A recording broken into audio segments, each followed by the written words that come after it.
እንኳን ወደ አቤት ሲኒማ በሰላም መጣችሁ። ዛሬ ይዤላችሁ የመጣው ፊልም ሞኖሊዝ የተሰኘውን ፊልም ነው።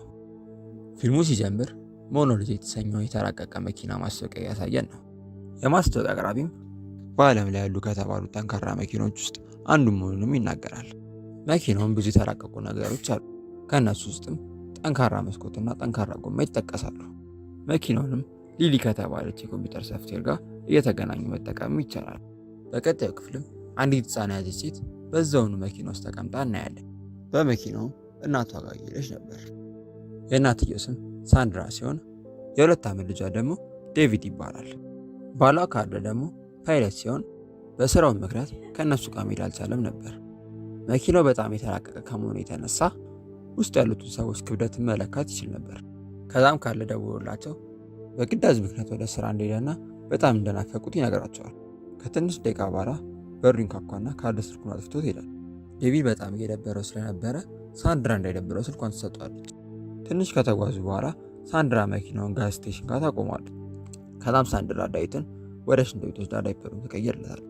በዛም ሱፐር ማርኬት ውስጥ ገብታ ለዴቪድ ብስኩት ትገዛለታለች። እየከፈለች እያለ የሆነ ሰው መኪናውን ሊሰርቃት ሲጎረጉር ታያለች።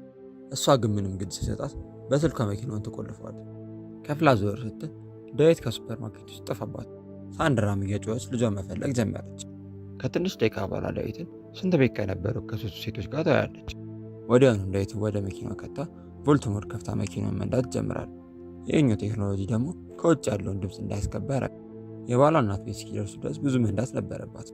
ሳንድራ በጣም ስለነበራት የልጅነት ጓደኛዋ ጄሳ ጋር ትደውላታለች።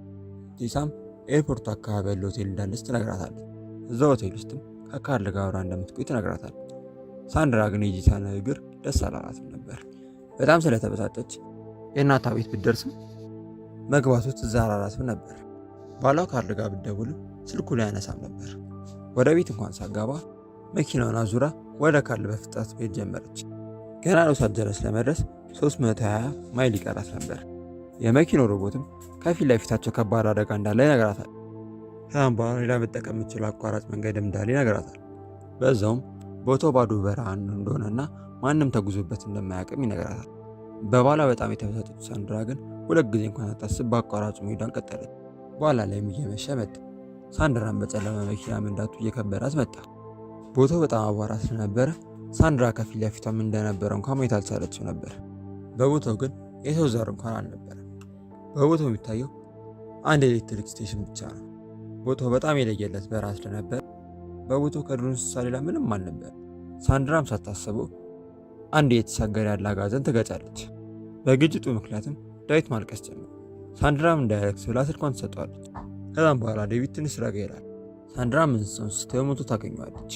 አጋዘኑ መኪና ውስጥ ገብቶ ስለተቀረቀረ ሳንድራ መኪናውን ወደፊት ማንቀሳቀስ አትችልም ነበር።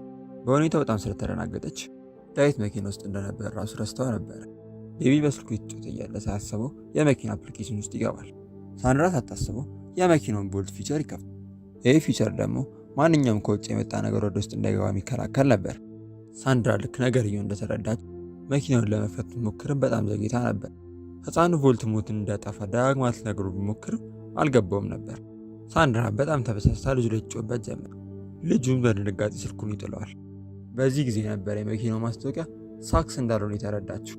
መኪናውን ደጋግማ ብትቀጠቅጠውም ምንም ጭረት እንኳን አልነበረበትም። ከዛም በኋላ ሳንድራ ትንሽ ተጉዛ እርዳታ ለመጠየቅ ወሰነች። ከዛም የኤሌክትሪክ ሰብስቴሽን ውስጥ ጋር ደረሰ። በአጥር ዘላ ገብታ እርዳታ ብትጠይቅም ሰው የሚባል ነገር እንኳን አልነበረም። ቢሆንም ሳንድራ ተስፋ ባለመቁረጥ ወደ የክፍሎች የተዘዋወረች የሚጠቅማትን ዕቃ መሰብሰብ ጀመረች። ልክ ወጥታ ወደ መኪናዋ እየሄደች እያለ ጅብ እየተከተላት ሊሆን አስቷል። ሮጣም መኪናዋ ላይ ወጣች። ጅቡ ግን አልሄድም ብሎ አገባም። ሳንድራን በያዘችው ነገር ሁሉ መኪናውን መቀጥቀጥ ጀመረች። ልክ መኪናዋ አላርመጦ ሲጀምር ጅቡ ደንግጦ ሄደ። ወደ መኪናው ዝቅ ብላ ስታይ ዴቪድ መተንፈስ እየከበደው እንደሆነ አስተዋለ። ሳንድራም ዴቪድን ማረጋጋት ጀመረ። ዴቪድም ቀስ በቀስ እንቅልፍ ወሰደው። ሳንድራም ስለደከማት መኪናዋ ላይ ተኛ። ልክ እንደነጋ ሳንድራ የልጇን ሁኔታ ለማየት ትሄዳለች። ልጇንም በጣም ርቦትና ተዳክሞ ታያለች። መኪና ውስጥም ያለው ሙቀት 90 ዲግሪ ፋራናይት እንደሆነ ያሳያል።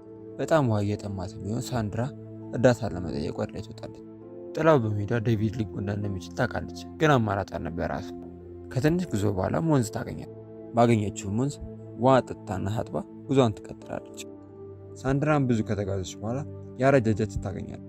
መኪናው ውስጥ ያለው ሙቀት በጣም እየጨመረ ስለነበር መኪናው በራሱ ማቀዝቀዣውን ያስነሳው። ሳንድራም ያረጀው አውሮፕላን ውስጥ በመግባት መጎርጎር ጀመረች። በውስጡም አልኮል፣ ጋዝ፣ ላይተርና የአውሮፕላን ጎማ ታገኛለች። አልኮሉን ትንሽ ፉት ካረገች በኋላ የሚጠቅማትን ነገሮች በሙሉ መሰብሰብ ጀመረች። ምናልባት ሰው አይቶ ከደረሰልኝ ብላ የአውሮፕላኑን ጎማ ታቃጥላለች። የጋዙንም ዕቃ አንስታ በውሃ ትሞላለች። ከዛም ወደ መኪናው ትመለሳለች። ወደ መኪናው እንደተመለሰች ዳዊት ተዳክሞና ፊቱ ቀልቶ ታገኘዋለች። ብዙ ልጠራው በሞከረው ዳዊት ምንም ሊመልስላት አልቻለም ነበር። የመኪናው ሙቀት በጣም እየጨመረ ስለነበረ ማቀዝቀዣው የተበላሸ መጣ። የልጇን ሁኔታ ያየችው ሳንድራ ከላይ ወጥታ መኪናው ላይ ውሃ መርከፍከፍ ጀመረች። ግን ምንም ያልመጣችው ለውጥ አልነበረም። ልጇ እንዳይሞትባት በማሰብ መኪናውን ዳግማ ትቀጠቅጠው ጀመር። ነገር ግን ራሷን ከማዳከም ሌላ ምንም ያመጣችው ለውጥ አልነበረም። የመኪናው ሴንሰሮች በጥሱ ምክንያት መስኮቱን ከከፈቱልኝ ብላ እሳት ማቀጣጠል ጀመረች። ቢሆንም ግን ማቀዝቀዦቹን ከማበላሸት ሌላ ምንም ለውጥ አላመጣችም ነበር። በጣም ስለደከማት ሌሊት እንቅልፍ ወሰዳት። በህልሟም እሷና ባሏ ወደ ቦታው መጣ። ለልጃቸው ሞት ባሏን ስትጠቅስ ያሳያል። ከዛም በኋላ ግን ነቅታ በህልሟ እንደሆነ ትረዳለች። ልክ እንደዞረች የጫካ ውሻ ታገኛለች። ልክ መኪናው ላይ ለመውጣት ስትሞክር በጣም ስለጋለ መውጣት ሲከብዳትና ወደ መኪናው ስር ትገባለች። መኪናው ስር እንዳለች ውሻ እግሯን ይነክሳታል። ከዛም በኋላ ግን ታስለቀው። ውሻው እሷን ትቷት አጋዘኑን ይወስደዋል። ልክ አጋዘኑ እንደተወሰደ መኪናው ወደ ኋላ መንቀሳቀስ ይጀምራል። ሳንድራም ከስር ወጥታ ልታቆም ብትሞክር አልቻለችም ነበር። ልክ ገደል ሊገባ ሲል አንድ ድንጋይ ከስር ያቆማል። ሳንድራ ከላይ ሆና ገደሉ እያየች እያለ ጋዝ ስቴሽን ውስጥ ያየችው የካርቱን ፊልም ትዝ ይላታል። ቀበሮ ካዝናውን ከገደል ላይ ወርውሮ ዳይመንዱን እንዴት እንደወጣው ማለት ነው። ነገሩ መጥፎ ሀሳብ ቢሆንም ግን ሳንድራ አማራጭ ስላልነበር ልታደርገው ወሰነች። ሳንድራ ድንጋዩን ቀጥቅጣ ከሰበረችው በኋላ መኪናውን ወደ ገደሉ ገፋችው። መኪናውም ከውጭ እርዳታ እንዲመጣላቸው ብሎ ራሱን መክፈት ጀመረ።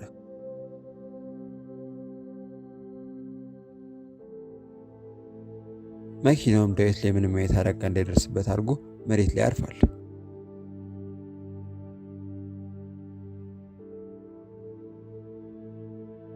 ሳንድራም ወደ መኪናው ዘሎ ወረደች። የመኪናው ሁኔታ ግን ሳያቆመው እንጂ የተፈጠፈጠ አይመስልም። በሩንም ከፍታ ዴቪድን ከመኪና ካወጣችሁ በኋላ ትንሽ ቅዝቃዜ እንዲሰማው ልብሱን ወለቀችለት። ዴቪድንም ካረጋጋችሁ በኋላ መኪናውን ኦፍሮድ ላይ አድርጋ ሽቅብ ትነዳው ጀመር። መኪናውም ከፊት ያለውን ነገር በሙሉ ጠረማምሶ ወደ ዋናው መንገድ ገባ። ሳንድራም ቀጥታ ልጇን ይዛ ወደ ሆስፒታል ሄደች።